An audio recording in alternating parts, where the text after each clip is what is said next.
Dando continuidade à disciplina de programação para a web, vamos falar hoje sobre blocos em HTML. Quando estamos desenvolvendo em HTML, nem sempre a programação que foi feita exibe o resultado esperado. Os navegadores, eles possuem algumas ferramentas de depuração e inspeção de código, tanto para HTML, CSS e JavaScript. Essa ferramenta pode visualizar o código-fonte de um determinado site em execução e verificar onde está ou não está de acordo com o desejado, podendo, assim, o programador reescrever o código ou fazer pequenos ajustes.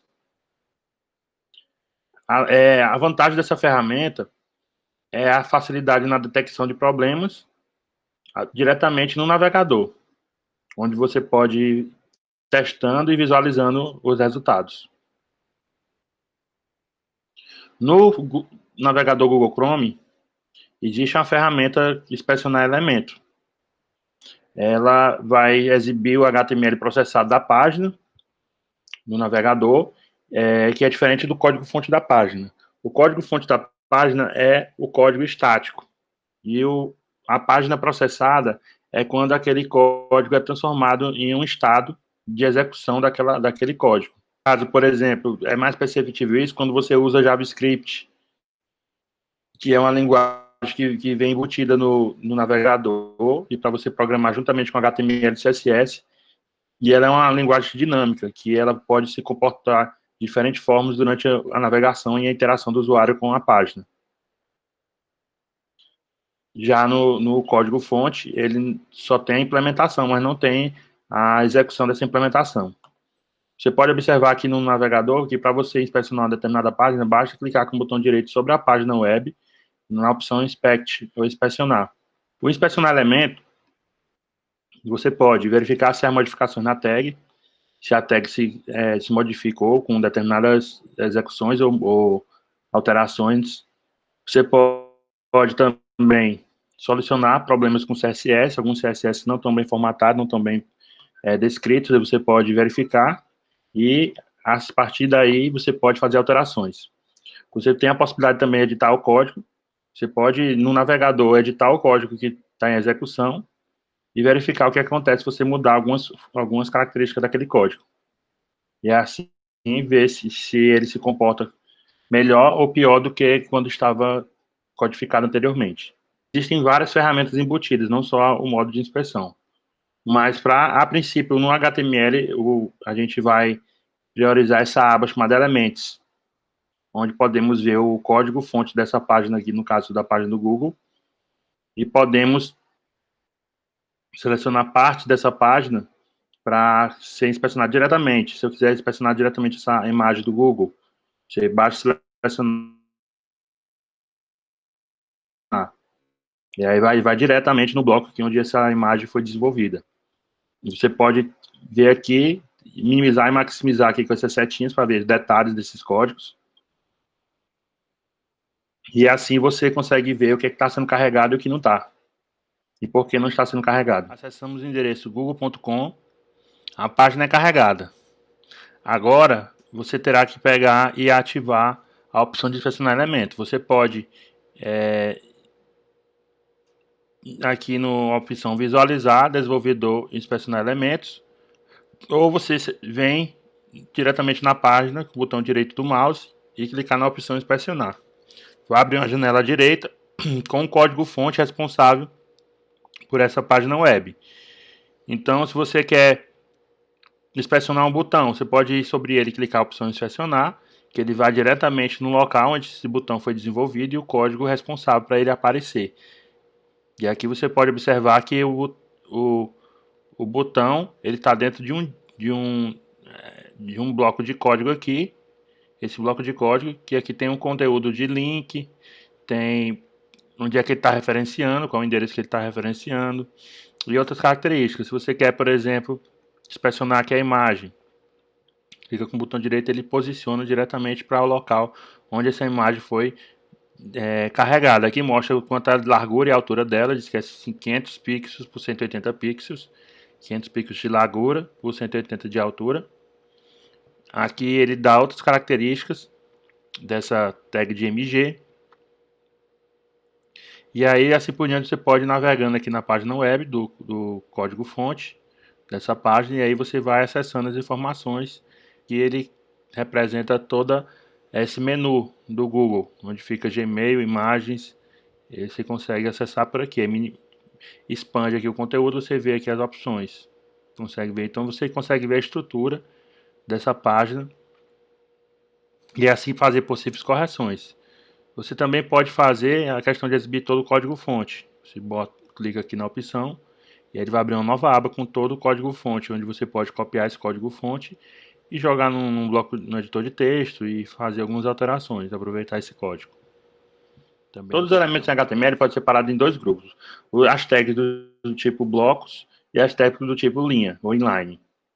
As tags do tipo blocos, os elementos blocos ocupam todo o espaço horizontal disponível e iniciam uma nova linha no documento, quando você insere uma nova tag. Novos elementos irão começar na próxima linha livre. Então, a tag P, por exemplo, é uma tag do tipo bloco. Por quê? Ela foi estilizada com uma cor de fundo para ficar mais fácil de ser percebida. Veja como padrão, o parágrafo ocupa toda a largura disponível da página, enquanto a altura se ajusta de acordo com o seu conteúdo. Aqui é um exemplo que foi utilizada a tag parágrafo, a tag P, e aqui é o conteúdo dela, explicando por que ela é do tipo bloco, que ela usa toda a largura possível. O mais comum tipo de tag para bloco é o div. Também o parágrafo, como foi mostrado aqui no exemplo, temos os de título H1, H6, temos o bloco alt, estação de bloco, temos as listas não ordenadas, como o L, a lista ordenada OL, formulários, e assim por diante. Já as tags em linha, eles ocupam apenas o espaço necessário e não iniciam uma nova linha. Eles iniciam ao lado da tag que ocupou o espaço. São chamados de elementos em linha justamente por aparecer na mesma linha que outros elementos. Ela vai aparecer sempre do lado do final daquele conteúdo da tag. Um exemplo aqui, nós podemos ver aqui um outro exemplo de parágrafo, que dentro do parágrafo foi colocada a tag chamada strong, para deixar esse trecho aqui da frase em negrito. Como você pode observar, ele continua na mesma linha. Ele não inicia nenhuma nova linha. Diferentemente do bloco. Se aqui fosse uma tag do tipo bloco, ele ia dar um enter e iniciar uma nova linha. E aqui provavelmente foi feito um parágrafo para escrever esse texto todo, e dentro do parágrafo foi colocado a tag de linhas do tipo strong para deixar negrito essa expressão. Então, são chamados de elementos de linha justamente por aparecer na mesma linha que os outros elementos, caso seja possível. Exemplos de tags de linha, nós podemos citar o span, tag de linha genérica, assim como no div, que é um tag de bloco genérica. Temos o strong, que destaca importância, o negrito, o em, que destaca ênfase, o a para links, né? E o img para imagem. Todos eles são tags de linha. Eles ocupam apenas o espaço que vão precisar. E aqui nós temos um exemplo aqui de um site que ele foi desenvolvido, o site do IRP aqui foi desenvolvido em estrutura de blocos. Você pode observar que, se a gente for destacar aqui a estrutura do site, ele é composto de vários blocos. Aqui seria um bloco, aqui seria outro bloco. De vários blocos você pode observar, ó, que ele está distribuído, e dentro desses blocos ele tem os elementos, que podem ser outros blocos ou também tags e linhas. Como falado anteriormente, o div é a principal tag do bloco do HTML. Ele é usado como um container, né, como um bloco, para que outros elementos, outras tags possam ser inseridos dentro dele. E ele serve para organizar e separar uma página HTML em várias partes menores com características próprias. Então, você pode ver aqui uma página aqui que ela foi dividida, né, em estruturas, onde você pode observar aqui que aqui tem o bloco seria o topo do div, e outro bloco seria o menu menu, que é uma tag div que utilizou. Aqui seria destaque, seria outro bloco do div que foi utilizado só para destaques. Esses outros dois divs aqui foi usado para chamadas. Aqui de baixo foi usado para ser o rodapé da página. Sendo que esses três blocos de divs aqui estão dentro de um bloco maior, que é o div da esquerda, e aqui outro bloco maior do div da direita. E dentro desse bloco maior existem outros blocos. Existe formulário, tem mais lisos div, anúncios div, que ficam dentro. Então, você pode inserir blocos dentro de outros blocos. No caso aqui, ele pode criar um bloco maior aqui, dentro desse bloco maior seria esses dois blocos do topo e do menu, e aqui seria um outro bloco maior onde tem esses 3 elementos de div, e aqui assim por diante. Então você pode fazer isso e também pode inserir elementos inline. O que não pode inserir é elementos de blocos dentro de tags inline, porque ela não aceita. Só aceita se tags inline sendo inseridas em tags de bloco. Aí aqui um exemplo nós temos em HTML, foi criado aqui um título chamado tag div, com a tag H1. Depois ele criou aqui um bloco em div, onde ele, dentro desse bloco, ele colocou um título, né? Este é um título de bloco div, e logo abaixo colocou um parágrafo. Esse é um conteúdo de bloco. E aí ele colocou aqui um cor de fundo, style ou background, cor de fundo laranja. E aí ele destacou qual é com essa cor de fundo você consegue perceber qual é o espaço que esse bloco div consegue ocupar quando ele é carregado. Logo em seguida é feito um outro parágrafo fora do bloco de div, e ao final encerra o código HTML. Então você pode ver, ó, que o bloco div ele tem uma estrutura e ele ocupa toda a largura.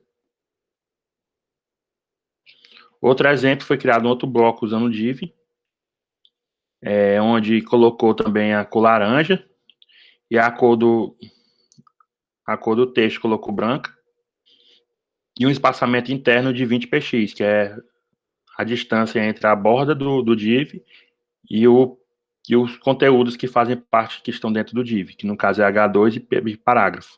São dois conteúdos, são duas tags que fazem parte do div e estão dentro dela. Então, todas as tags dentro de div vai ter um espaçamento de 20 pixels. Que o título é H2, como Piripiri Piauí, e logo em seguida tem um parágrafo que fala sobre a descrição do município, que é o município do estado do Piauí, a população brasileira estimada em 63 mil habitantes, conforme dado do IBGE de 2019, altitude de 170 metros.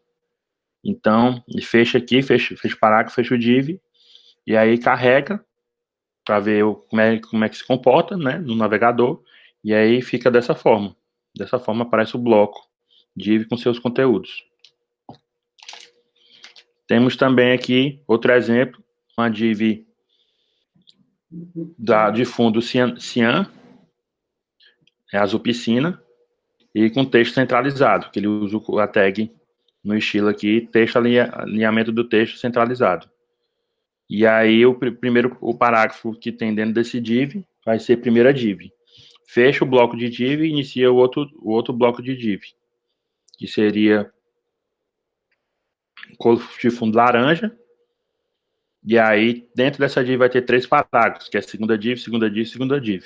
Então você pode observar que aqui são dois blocos de div, onde o primeiro aqui é menor, que seria o início da página HTML, e aqui seria usando 3 parágrafos.